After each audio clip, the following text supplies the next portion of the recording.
प्यारे बच्चों, आज हम डायरेक्ट और इनडायरेक्ट नरेशन के बारे में सीखेंगे। वक्ता के कहे हुए शब्दों को दो प्रकार से व्यक्त किया जा सकता है। नंबर 1 डायरेक्ट नरेशन, जिसे प्रत्यक्ष कथन कहते हैं। नंबर 2 इनडायरेक्ट नरेशन, जिसे अप्रत्यक्ष कथन कहते हैं। नंबर 1 डायरेक्ट नरेशन वक्ता के द्वारा कहे हुए प्रत्यक्ष कथन को ज्यों का त्यों लिख देना डायरेक्ट नरेशन कहलाता है। नंबर 2 इनडायरेक्ट नरेशन वक्ता के द्वारा कहे गए अप्रत्यक्ष कथन को अपने शब्दों में व्यक्त करने को इनडायरेक्ट नरेशन कहते हैं। डायरेक्ट नरेशन के दो भाग होते हैं। नंबर 1 रिपोर्टिंग पार्ट, या इसे रिपोर्टिंग वर्ब भी कहते हैं। नंबर 2 रिपोर्टेड पार्ट, जिसे हम रिपोर्टेड स्पीच भी कहते हैं। रिपोर्टिंग पार्ट में वक्ता कथन को जिस फाइनाइट वर्ब से कहना आरंभ करते हैं रिपोर्टिंग वर्ब कहते हैं। इसे इन्वर्टेड कामा के बाहर रखा जाता है।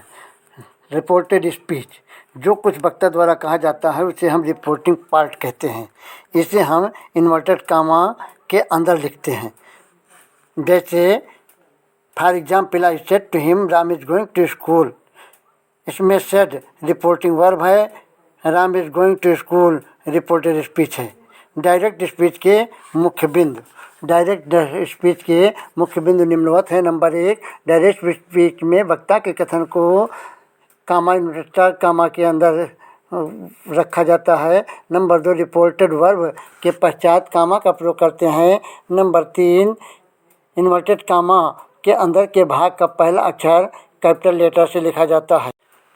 डायरेक्ट से इनडायरेक्ट में बदलने के कुछ सामान्य नियम हैं। नंबर 1 इनडायरेक्ट स्पीच में इन्वर्टेड कामा को हटा देते हैं।